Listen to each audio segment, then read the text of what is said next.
장관들이 왜 자꾸 이렇게 직을 건다는 말을 이렇게 많이 할까, 이런 칼럼이었습니다. 이게. 왜 자리를 건다는 말을 많이 할까. 그 원희룡 장관이 장관직을 걸겠다 이런 얘기를 또 하지 않았습니까? 그 전에 한동훈 장관도 그렇고 이복형 금감원장도 그렇고 박민식 국가보훈부 장관도 뭐 하면은 직을 건다 이런 얘기 자꾸 하는 거예요. 근데 윤석열 대통령도 예전에 총장 할 때 검수완박 반대한다면서 직 건다 이런 얘기 했다는 거예요. 그래서 법정에서 왜 이렇게 직을 건다는 표현을 많이 하나 싶었더니 내가 틀릴 리가 없다 이런 강력한 확신들이 있어서 그런 게 아니겠느냐. 그렇죠. 캐삭방이라는 캐삭방. 이 내가 틀릴 리가 없다 이런 이야기예요. 그래서 이번에 왜 이게 이제 이슈가 됐냐면 원희룡 장관이 양평고속도로 백지화를 선언하면서 김건희 여사의 땅이 거기 있었다는 거를 내가 만약에 알았다면, 내가 알게만 했었다고 하더라도 장관직뿐 아니라 정치 생명을 걸겠다 이렇게 하겠어요. 근데 바로 다음날 하루 만에, 자 이따 그 기사 읽어드릴게요. 변경된 종점, 그러니까 김건희 여사 땅이 있는 곳이죠. 거기에 강상면 부근에 윤 대통령 처가에 김건희 여사 일가의 땅 보유하시 알고 있다는 정황이 그 회의록에 다 나왔어. 그래서 이러면은 장관직은 물론 정치 생명까지 걸겠다고 했는데 그럼 어떡하냐. 예전에 이제 유명한 캐삭방 사건 역시 이제 오세훈 시장의 무릎 꿇은 이 사건, 이게 이제 캐삭방 했다가 이제 완전 캐삭당한 그래서 몇 년 동안 완전히 잊혀져 버린 그런 과거가 있었죠. 가장 이제 인상적이었던 이런 거 좋습니다. 자, 박민식 장관 아시죠? 보훈부 장관, 보훈처연대 보훈부 됐죠.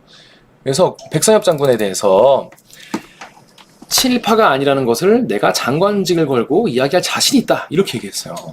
근데 백선엽 장군이 친일 활동한 건 이명박 정부 때 이제 결정한 사안이거든요. 그리고 그 백선엽 장군 회고록 거기서도 본인이 썼어요. 내가 독립군 토벌한 간도특설대, 가장 그 악랄하게 독립군 잡았다는 간도특설대에 근무했던 곳은 인정을 할 수밖에 없죠. 뭐. 자료가 다 있는데. 그래서 그것 때문에 비판받더라도 어쩔 수 없다라고 자기가 인정했는데 박 장관이 직을 건다고. 그래서 굉장히 많은 사람들이 당황해하고 있다. 네, 백승이요. 그러니까 본인이 했다는데.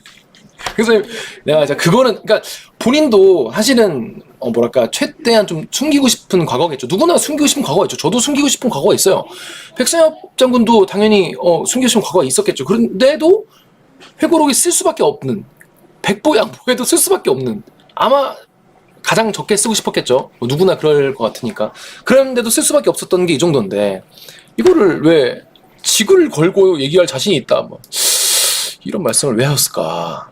이때도 중대범죄수사 설치 추진 때 윤 대통령은 100번이라고 내가 직을 걸고 반대하겠다. 그래서 근데 이때는 이미 이제 거의 이제 각을 너무 많이 세워서 이제 정계 진출하기 직전이었기 때문에 어차피 직을 걸어서 틀려도 안 돼도 그냥 어차피 정계 진출할 거니까 상관없는 거 아니었냐 이런 시각이 많았다는 기사예요. 여기도 한동훈 장관도 이제 김의겸 의원이랑 논쟁할 때 나는 직을 걸겠다. 의원님 뭘 거시겠냐 뭐 이렇게 됐었죠. 그래서 임문정 검사가 최근에 라디오 인터뷰에서 특수통 검사들이 옳고 그름에 대해서 양단해야 될 때 직을 거는 건데 사실 정치 영역은 정치는 어떻게 캐삭방 뜨실? 너도 걸 수 있어? 이런 식이 아니라 이제 타협과 설득이 필요한 분야가 다르다 이런 얘기를 하셨어요. 근데 더 나는 좀 이게 좀 웃겼어. 일각에서는 어차피 직을 걸어서 나가도 먹고 살 게 있다는 거예요. 왜냐면 다 검사들이니까. 다 검사들이었으니까 변호사 개업하면 되잖아. 로펌에서 모셔갈 거 아니에요. 구책 사업이 장난이냐 이런 얘기가 나온다. 그래서 보면은 이렇게 지금 윤석열 정부 때 굉장히 직을 거는 분들이 많이 나왔다 이런 얘기. 자, 지금까지 그러면 확인된 거, 그러니까 우리 이거는 진짜 이거는 어디 가서 누구랑 얘기를 해도 맞다라는 부분부터 좀 몇 개만 딱 짚어보고 넘어갈게요. 그래서 아까 얘기했다시피 원희룡 장관이 전면 백지화, 전면 재검토다라고 그때 얘기했어요. 번 사업인데. 야, 이거 여러분 보니까 진짜 오랫동안 추진했던, 막 2007년부터 추진한 거예요. 2007년인가 2008년인가부터 민자고속도로를 놓는 걸로 추진을 하다가 뭐 참여한 데 없어가지고 막 2012년에 한번 또 추진하고 이런 식으로 하다 2017년에 겨우 시작된 거거든요. 올봄 그 양평분들은 거의 수원 사업이겠죠, 진짜로. 노선이 처음과 달라진 걸 놓고 김건희 여사 일가에 대한 특혜 논란이 일자 국토교통부가 아예 사업을 접겠다고 선언한 겁니다. 아, 그렇다고 사업을 접겠다고 하면 어떡해. 당정 협의회. 진행 1시간 만에 원희룡 국토부 장관은 다음날 바로 백지화한다고 한 거예요, 바로. 전면 백지화를 선언하고 아니, 몇년 동안 한 사업인데. 했습니다. 도로 개설 사업 추진 자체를 이 시점에서 전면 중단하고 이 정부에서 추진되었던 모든 사항을 왜 갑자기 백지화하겠다고 하니까 이게 지금 양평군 사람들 입장에서 아니 갑자기 이거를 없던 걸로 한다고? 그 논란 때문에? 무슨 다른 문제가 발전된 것도 아니고 그런 의혹이 생긴 것 때문에 문을 닫아버린다고 아예? 그러니까 놀란 거죠 사람들이 당연히. 백지화하겠습니다. 그러니까 이제 고속도로가 어디로 생기든지 간에 일단 그 주민들의 편익을 위해서 만드는 거였는데 이게 지금 정치적으로 인용한 게 문제다. 그럼 그걸 잘 이제 설명을 하고 추진하면 되지 않나 싶은데 그냥 없애버리겠다는 거예요. 특혜 의혹에 대해선 김건희 여사님 땅이 거기 산산을 옮기지 않는 한 민주당의 이 날파리 선동이 끊이지 않을 것이기 때문에 저희는 그 원인을 제거하겠습니다.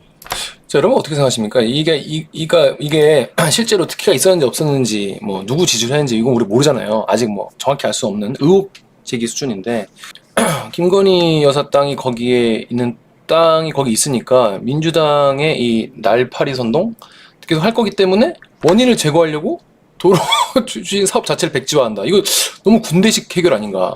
원인을 그냥 아예 그냥 없애버리는. 보통 설명하기 싫거나 아니면 이제 원희룡 장관 말에 따르면 그 설명하는 것 자체가 민주당의 이런 전략에 뭐 말려드는 거다 이런 설명도 하긴 하는데 설명해야 될 의무가 있지 않나요? 이건 국민적 의혹이 지금 제기되고 사람들이 궁금해하니까. 근데 원인을 그냥 제거해서 그냥 입을 그냥 막겠다 이런 얘기인가? 자, 이재명 대표 민주당 간판 걸고 붙읍시다. 그게 또 붙자는 거야 갑자기. 그러니까 뭐 원인을 제거하자. 근데 본인은 장관직과 정치생명직을 걸고 민주당은 간판을 걸라고 이제 판으로 끌어들인 거죠. 판을 이제 연 거죠. 근데 이게 그게 백지화한다고 해서 그냥 사람들이 관심을 탁 이제 그렇구나 끝나버리는 게 아닌 거예요 이게. 저 그래가지고 KBS가 지금 이제 그 취재를 따로 하고 있거든요. 열심히 하고 있는데 해봤더니 원래는 12필지라 그랬는데 앞서 보신 것처럼 고속도로 훨씬 건설은 많은 거. 중단됐지만 민주당은 자, 여러분 보시면 여기 양평 나들목 여기 있죠. 바로 밑에 있어요. 여기까지 길이가 1km 정도밖에 안 되고 여기서 여기까지 거리는 10분, 차로 10분 거리. 양평읍당은 강상면에서 차로 10분 정도 걸립니다. 그래가지고 이제 동네 분위기가 진짜 어수선한데 이제 분위기가 아니 이건 아니지 않냐 라고 했더니 또 이렇게 얘기를 하면 이렇게 또 얘기를 합니다. 하루아침에 갑자기 민주당한테 이거 볼을 넘기는 거예요. 시사했습니다.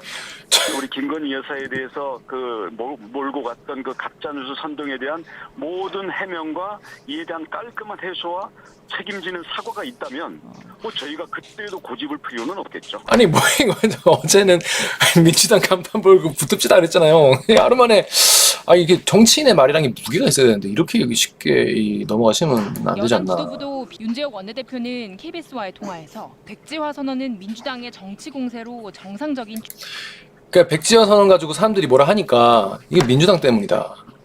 민주당이 정치 공세를 해서 사업을 중단해야 된다는 의미다.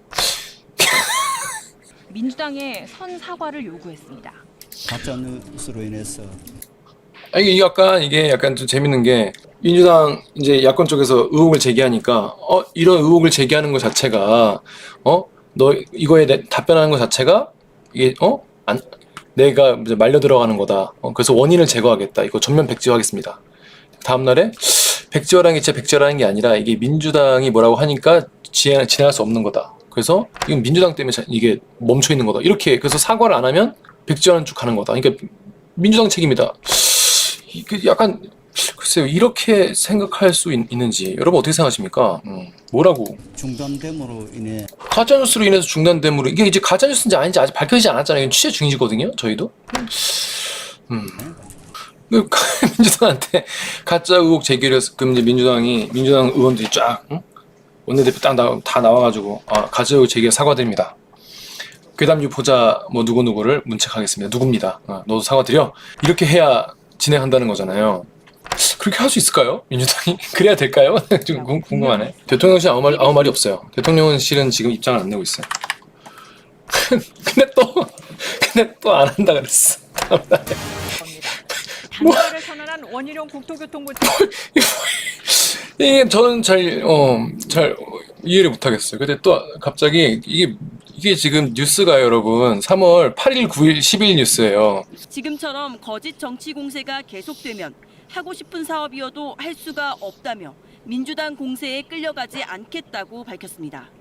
앞으로도 비슷한 사례가 생기지 않게 하기 위한 것이라며 백주하다. 양승 군수에게도 같은 뜻을 전달했다고 말했습니다. 그러니까 오늘 이야기를 시작하게 된 것 중에서 원희룡 장관이 이제 자기 직을 걸겠다 이렇게 얘기한 부분 있잖아요.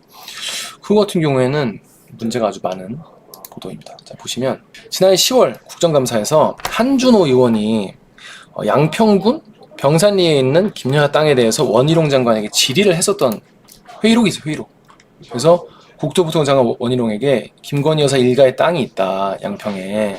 그래서 몇 번 김건희 여사 땅 얘기를 해요. 근데 원희룡 장관은 내가 그 땅이 있었다는 걸 알았다면은 내가 지금 장관 나 뭐 때려치겠다, 정치 생명 걸겠다 그랬는데 이 글을 하나로 지금 정리 가능. 그래가지고 여기서 뭐라고 했냐면 확인해 보겠다 이렇게 얘기를 해요. 확인해 보겠습니다. 보이세요? 게다가 이제 형질변경까지 했거든요. 땅을 이제 임야 막 농지 이런 걸 이제 막 건물 세울 수 있는 땅으로 형질변경 했는데 그걸 이제 그것까지 뭐라고 하니까 형질변경도 얘기를 하고 확인해 보겠다 얘기를 했습니다. 22년에. 그래서 뭐라고 할까? 그리고 아까 잠깐 얘기했지만은 바뀐 안이 더 경제성이 있다. 이게 그런 주장이 있거든요. 그러니까 이번에 두 번째 안, 요 라인보다 뭐 환경 파괴도 적고 뭐 경제성이 있어서 이걸로 한 거다. 그런 얘기 했거든요. 국토부에서 몇 명을. 근데 노컷뉴스가 취재를 했는데 경제성 조사 안 했다는 거 아예. 종점안에 대해서 비용 편익 분석. 그러니까 이게 비용 대비 편익이 얼마나 되는지. 그러니까 쉽게 말해서 대안으로 강상면으로 바꾸려면 여기가 더 경제적 가치가 좋다고 했잖아요. 국토부에서. 그랬는데 그걸 BC값이라고 하거든요. 비용 편익 분석값이. 그래서 기자들이 물어봤어. 확인했어. 근데 없어. 당정이 지금까지 양서면 그 위쪽 양평 쪽 그쪽으로 가는 거 원안보다 변경된 노선안이 더 경제적이라고 주장을 했는데 근거가 없어. 그냥 남미라님 지금까지 뭐 한 거야? 그래서 CBS 노컷뉴스가 취재를 해봤더니 예타까지 통과된 원안을 밀어낸 겁니다. 그러니까 대안 두 개를 놓고 얘기했는데 강서면이 맞다라고 했는데 이거는 예타는 훨씬 더 오랫동안 이제 조사를 하고 이게 그 BC 값이 1보다 커야 되거든요. 그러니까 BC 값이 1보다 크지 않은데 다른 값이 좀 높아가지고 예타를 겨우 통과했어요. 근데 이거는 몇 달 만에 맞는 걸로 지금 해놓고 경제성이 더 있다라고 얘기를 하는 거죠. 근거가 없이. 또 그리고 원희룡 장관이 아까 제가 얘기한 유튜브에서 이 타당성 조사하면서 더 좋은 안이 나왔는데도, 그러니까 예타 예비 타당성 조사잖아요. 예타에서 이 양서면으로 가는 쪽이 오케이 했는데 타당성 조사, 그 다음에 하는 타당성 조사 하면서 더 좋은 안이 나왔다. 경제적이고 더 친환경적이고 뭐 그런 거. 근데 만약에 내가 예타안을 고수한다면 이게 더 감사감이고 수사감이다. 뭐 국정농단 뭐 이런 얘기까지 해요. 그래서 원안의 문제점에 대해서는 뭐 다 문제가 다 지적돼 있다라고 했는데 CBS가 취재를 해보니까 이 BC 이거를 안 했다는 거야. 한 게 없어. 그러니까 이게 국토부가 왜 졸속으로 한 게 아니냐. 근데 저는 더 궁금한 거는 왜 졸속으로 했냐. 왜 졸속으로 할 수밖에 없었냐는 게 더 궁금하긴 해요. 그거 뭔 얘기인지 아시겠죠? 예산이 2조인데 노선의 55%가 바뀌는 거, 절반 이상이 바뀌는 거죠. 이만큼 바뀌니까. 종점까지 바뀌는데도 구체적 근거 없이 수정안으로 원안을 밀어냈다. 뭐 이해가 안 된다. 그리고 이 부분도 재밌는 거예요. 원안이 한국개발연구원 예타 통과하는데 2년 동안 조사한 거거든요. 근데 이번에 수정안은 몇 달 만에 통과가 됐어요. 이상하다. 여러분 이상하다고 생각되시지 않나요? 전 이상하다는 생각이 드는데 이상하다라고 얘기하는 거를 그냥 가짜뉴스라고 이렇게 입을 막아버리는 건 조금 민주주의 국가에서 조금 위험한 발언이 아닌가라고 저는 좀 생각이 듭니다. 네. 그죠?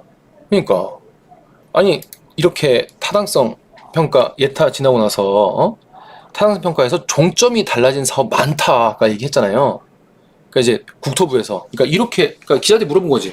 이렇게 타당성 평가 지나고 나서 이렇게까지 많이 노선이 바뀐 사례가 뭐 전에 있습니까? 그러니까 많이 있습니다. 이렇게 얘기를 했어요. 실제로 어떤지 볼까요? YTN에서 취재했는데 국토교통부가 이 시적과 종점 달라진 게 많다, 여러분. 이거 자주 있는 일이다. 이렇게 얘기했어요. 근데 최근 5년 사례를 이제 살펴보니까 없어. 노선 자체가 바뀐 경우는 거의 없어. 이것도 한번 볼까요? 근데 YTN 거는 보면 YTN이 뭐라고 하시려나? 그냥 같이 볼게요. YTN 기자 여러분 좀 보겠습니다. 감사합니다. 예비 타당성 조사 이후 시 동점이 바뀌는 건 이례적인 일이 아니라고 해명했습니다. 오히려 예비 타당성안이 그대로 추진되는 경우가 거의 없다고 강조했습니다. YTN이 최근 5년간 추진된 사업들의 노선이 실제로 어떻게 달라졌는지 따져봤습니다. YTN이 먼저 따져봤어요. 2020년 8월 예비 타당성 조사를 통과한 인천 계양 강화고속도로 전략 환경 영향 평가 보고서입니다. 시작점은 같았고 동점이 강화군 강화읍 갑곡리에서 천원면 신정리로 바뀌었습니다.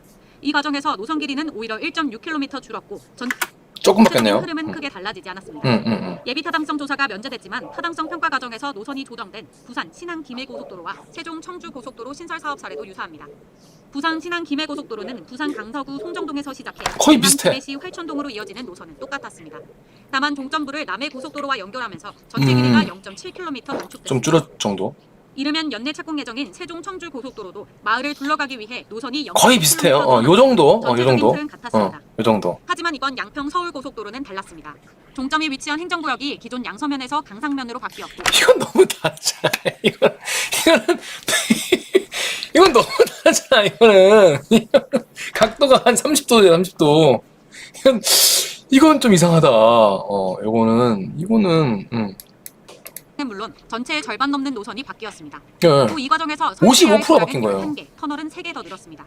이 정도라면 아예 새로운 노선이라고 하고 별도의 예비 타당성 조사가 필요했다. 아예 새로운 노선이다. 이거면 아니 앞에 거랑 비교해 보면 너무 다르잖아.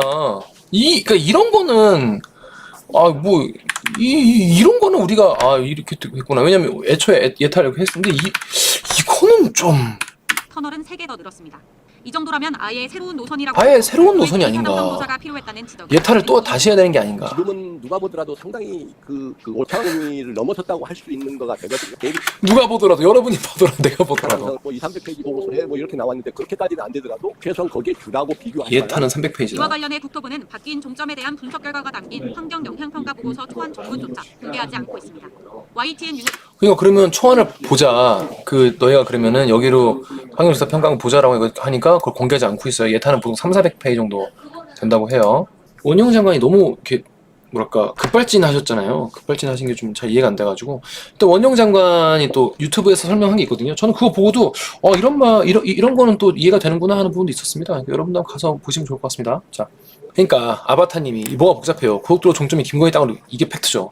그러니까 이게 굉장히 지금 언제 누가 취임을 했는데 뭐 원래는 뭐였고 무슨 땅이 뭐 니은자가 어떻고 막 그런 거 되게 이야기가 많이 나오고 있는데 확실한 거는 5월에 갑자기 국토부가 얘기하고 바뀌었다.